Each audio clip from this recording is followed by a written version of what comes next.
ఈ మధ్య తలలోకి పేలుకి మందులు కూడా కొడుతున్నారు.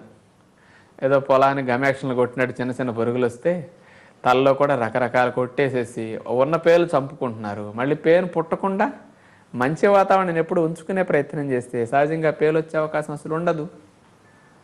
చేత పేలు మనకి ఉన్నవి పోవాలన్నా, ఇక తిరిగి పుట్టకూడదన్నా సరైన తల స్నానం చేయటం ఒకటే శాశ్వత పరిష్కారం. సరైన తల స్నానం అంటే స్నానం చేసేటప్పుడు తలను శుభ్రంగా క్లీన్ చేసుకోవటం. అందరూ నురుగొచ్చేటట్టు పైన షాంపూలు పెట్టి వేడి పెట్టి రుద్దుతారు, అది సరైన స్నానం కాదు.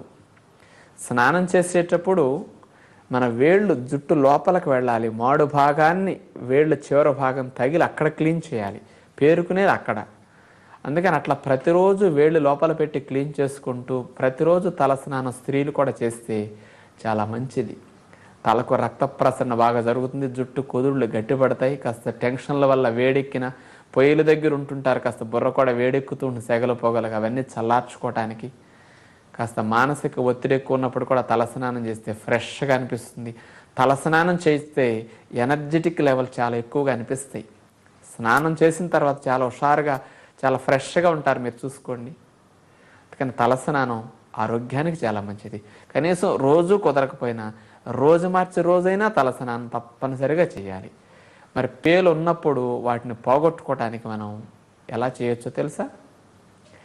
వేపాకు నూరేసి ఆ పసర తీసుకుని తలంతా బాగా మాడు భాగానికి అయ్యేటట్టు ఆ పసరని రాసేసి అది కారకుండా ఒక టవల్ ఏదైనా మీరు చుట్టేసుకుని అలా ఒక అరగంట సేపు 20 నిమిషాల సేపు అట్లా ఉంచండి.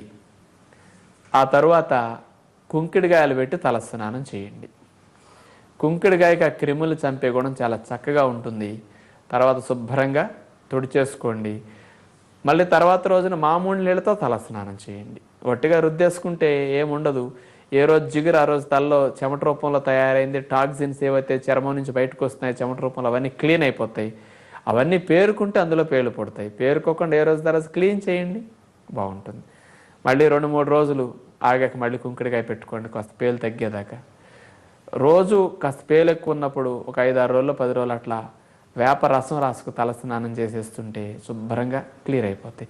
రోజు రాయటానికి సాధ్యపడదు, వారానికి 2-3 సార్లు అన్నా ఆ వేప పసరు రాసి అరగంట ఆగి స్నానం చేయండి, శుభ్రంగా క్లీన్ అయిపోతాయి. అక్కడి నుంచి ఇక వేప వాడక్కర్లా, పేలు పోయిన తర్వాత వాడవలసిన పని లేదు. ఇక అక్కడి నుంచి పేను పుట్టకుండా మనం ప్రతిరోజు తలస్నానం చేయటం, వారానికి 1 సారి లేదా 2 సార్లు కుంకుడికాయ వాడుకోవచ్చు. సాధ్యమైనంత వరకు అంత దుమ్మెక్కువ పట్టదు కాబట్టి బయటికి తిరిగిన వారికి 1 సారైనా కుంకుడికాయ వాడినా సరిపోతుంది అనమాట, శుక్రవారం. ఇలా జాగ్రత్త పడితే చాలా మంచిది. కొన్ని ప్రాంతాల్లో వేప చిగుర్లు ఆకులు దొరకని వారైతే వేప నూనెైనా బాగా అప్లై చేసి ఒక అరగంట ఆగి తర్వాత స్నానం చేయొచ్చు. వేప నూనె వాసన మరీ గిట్టదు, వేరేగా అనిపించి కొంతమందికి ఏదో వెల్పరంగా అనిపిస్తుంది ఆ వాసనకి. అలాంటి వారు వేప చిగుళ్ళు వేపాకులు నలిపేసి ఆ పసరు రాసుకోవటం చాలా మంచిదనమాట. కానీ ఆడవారికి అనేది తప్పనిసరిగా పేలు ఉంటాయి అనేది తప్పు.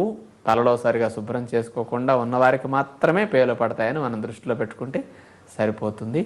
పేలు పడకుండా పేలు రాకుండా మీ చేతిలో జాగ్రత్త పడే అవకాశం ఉంది కాబట్టి ప్రయత్నం చేయండి. చక్కటి శాశ్వత పరిష్కారం మనం ఎప్పుడైనా ఆలోచిస్తే మంచిదని ఇలా చెప్పుకోవడం జరిగింది. ప్రయత్నం చేస్తారని ఆశిస్తున్నాం.